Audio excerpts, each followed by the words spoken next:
الحمد لله رب العالمين الرحمن الرحيم الله من الشيطان الرجيم بسم الله الرحمن الرحيم قل يا أيها الكافرون لا أعبد ما تعبدون ولا أنتم عابدون ما أعبد ولا أنا عابد ما عبدتم ولا أنتم عابدون ما أعبد لكم دينكم ولي دين۔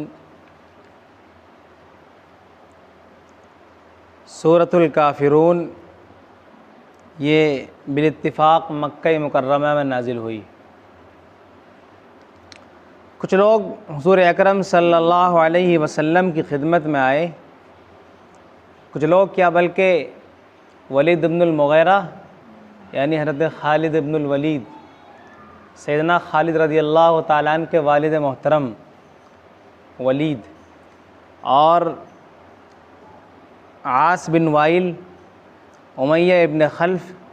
اسود ابن عبد المطلب، یہ چند لوگ حضور اکرم صلی اللہ علیہ وسلم کی خدمت میں آئے اور کہا، اے محمد ایسا کریں، آپ ایک سال تو ہمارے بتوں کی پوجا کر لیا کریں اور ایک سال جو ہے ہم کر لیا کریں گے آپ کے رب کی پوجا۔ ایک روایت میں ہے کہ ان لوگوں نے حضور اکرم صلی اللہ علیہ وسلم کے سامنے کوئی ڈیمانڈ رکھی، اگر چاہتے ہو کہ مکہ مکرمہ کے سردار بن جاؤ تو ہم آپ کو اپنا سردار مان لیں گے، اگر چاہتے ہو کہ آپ کی شادی کسی بڑے خاندان کی لڑکی سے کر دی جائے تو ہم آپ کی شادی مکہ مکرمہ کی سب سے خوبصورت اور مالدار لڑکی سے کر دیں گے، اگر چاہتے ہو کہ اگر آپ کے دماغ میں کچھ خرابی ہے تو ہم پورے عرب کے سب سے بڑے طبیب اور ڈاکٹر سے آپ کا علاج کرا دیں گے، لیکن آپ جو ہے اسلام کی تبلیغ مت کرو، آپ جو ہے ہمارے خدا کو برا مت کہو۔ ایک روایت میں ہے کہ آپ ایسا کریں کہ آپ ہمارے بتوں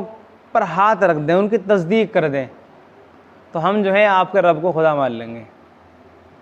تو یہ جو ہے حضور اکرم صلی اللہ علیہ وسلم کو لالچ کے طور پر یہ ڈیمانڈ رکھی ہیں کہ انسان ہے کہ پتہ دل پھسل جائے، دل بہک جائے، لیکن نہیں، حضور اکرم صلی اللہ علیہ وسلم کے پاس فوراً جبرائیل امین علیہ السلام آئے اور کہا، قل یا ایھا الکافرون، اے نبی کہہ دو ان منکروں سے، ان کافروں سے، ان مشرکوں سے، ان نہ ماننے والوں سے، لا اعبد ما تعبدون، کہ جس چیز کی تم پوجا کرتے ہو اس کی میں عبادت نہیں کرتا، ولا انتم عابدون ما اعبد، اور جس کی میں عبادت کرتا ہوں اس کی تم عبادت نہیں کرتے۔ یہ تو اب کی بات ہے، نہ اب کرتا نہ تم اب کرتے ہو، ولا انا عابد ما عبدتم، اور آئندہ بھی میں ایسا کبھی نہیں کروں گا۔ تم مجھے ڈیمانڈ دے رہے ہو نا کہ یہ کر لو، یہ کر لو، یہ کر لو، یہ ایک سال تم ہمارے رب کو مان لو، ایک سال تم ہمارے بتوں کو مان لو، ایک سال ہم مان لیں گے آپ کے رب کو، ولا انا عابد ما عبدتم، اور نہ میں آئندہ تمہارے اس چیز کی عبادت کروں گا جس چیز کی تم کرتے ہو، ولا انتم عابدون ما اعبد، اور نہ تم آئندہ میرے اس رب کی عبادت کرو گے جس کی میں عبادت کرتا ہوں۔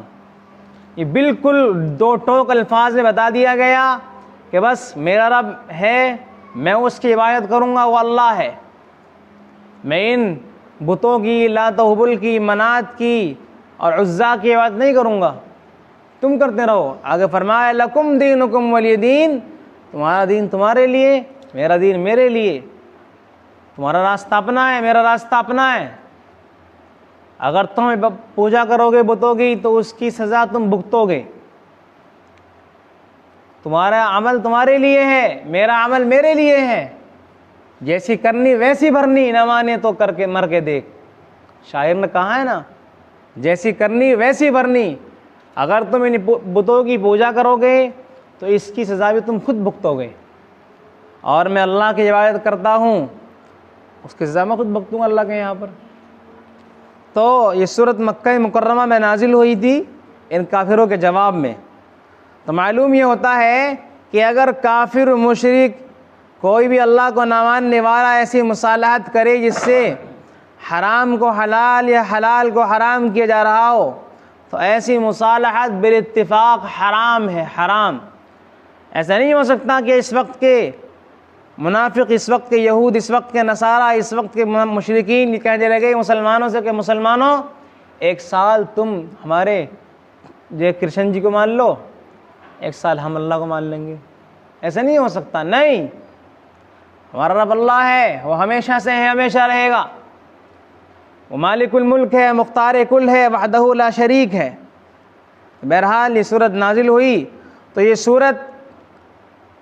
شرک کی سب سے بڑی برات ہے۔ انسان کو رات کو سوتے وقت اس صورت کو ضرور پڑھنا چاہیے، تاکہ اس نے جو انجانے میں بھول کر یا جان بوجھ کر جو شرک کر لیا ہے دن بھر میں، یعنی اللہ کے علاوہ کسی اور کو پکار لیا ہے کہ بھائی دوائی تو ڈاکٹر دیں گے وہی ٹھیک کریں گے، یہ بھی شرک ہے ایک۔ وہ تو سبب ہے، ڈاکٹر تو ٹھیک کرنے والا تو اللہ ہے۔ فَلَا تَجْعَلُوا لِلَّهِ أَنْدَادًا وَأَنْتُمْ تَعْلَمُونَ۔ شیخ تھانوی رحمۃ اللہ فرماتے ہیں کہ انسان بہت شرک کرتا ہے دن بھر میں، پتہ نہیں کس سے کیا مانگ رہا ہے، ارے میں اللہ سے مانگ، اللہ سے مانگ۔ تو رات کو سوتے وقت انسان کو یہ سورت ضرور پڑھنی چاہیے بستر پر لیٹنے سے پہلے، تاکہ جو اس نے دن بھر میں کچھ کیا ہے تو اس کی جانب سے یہ کفارہ ہو جائے یہ سورت۔ مفتی شفیع صاحب رحمہ اللہ فرماتے ہیں کہ انسان خالص موحد ہو کر شرک پر قائم نہیں رہ سکتا، شرک نہیں کر سکتا، اور مشرک شرک میں موحد ہو کر جو ہے اللہ کو نہیں مان سکتا۔ یہ صورت بالکل امتیاز کرتی ہے، فرق پیدا کرتی ہے مشرک کے درمیان اور اللہ اور جو ہے موحد کے درمیان، کہ اللہ کو ماننے والا کبھی بھی شرک نہیں کر سکتا، نہ عبادت میں، نہ جو ہے اس کے علاوہ مانگنے میں، نہ شرک فی العبادہ ہے، نہ شرک فی التصرف ہے، نہ شرک فی العادہ ہے، اور مشرک شرک پر رہتے ہوئے کبھی بھی اللہ کو نہیں مان سکتا۔ یہ صورت بڑی فضیلت کی حامل ہے۔ حضور اکرم صلی اللہ علیہ وسلم اس صورت کو فجر کی سنتوں میں کثرت سے پڑھا کرتے تھے۔ ایک تو یہ صورت ہے اور ایک سورہ اخلاص جو ہم نے پرسوں پڑھی تھی، اور مغرب کی نماز کے بعد جو دو سنتیں ہوتی ہیں، ان دو سنتوں میں حضور اکرم صلی اللہ علیہ وسلم اس صورت کو خاص طور سے پڑھا کرتے تھے۔ قُلْ يَا أَيُّهَا الْكَافِرُونَ، کہہ دیجئے کافروں، اے کافروں میں عبادت نہیں کرتا اس کی جس کی تم عبادت کرتے ہو، وَلَا أَنْتُمْ عَابِدُونَ مَا أَعْبُدُ، اور تم اس کی عبادت کرتے ہو جس کی میں عبادت کرتا ہوں فی الحال موجودہ زمانے میں، وَلَا أَنَا عَابِدٌ مَا عَبَدتُّمْ،